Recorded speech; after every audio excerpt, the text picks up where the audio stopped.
ஒரு பெண்ணின் பக்தி பரமசிவனையே மணக்க வைத்தது தெரியுமா? தாட்சாயணி, தக்ஷன் மகள்.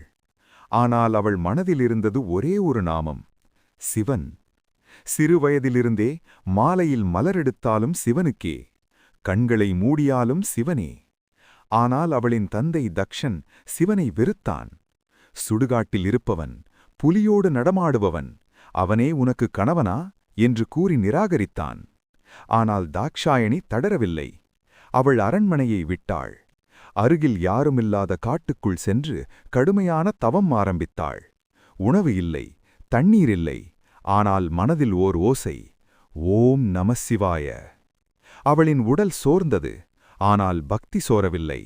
தேவர்கள் அதிர்ந்தனர்.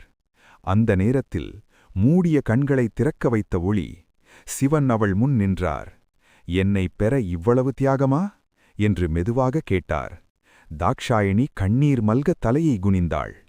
நீங்களே என் உயிர், உங்களைத் தவிர வேறு எதுவும் வேண்டாம்.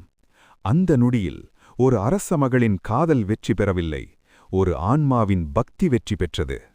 பின்னர் தேவர்கள், முனிவர்கள் அனைவரும் சாட்சியாக தாக்ஷாயணி மற்றும் சிவன் தெய்வீக திருமணம் நடைபெற்றது.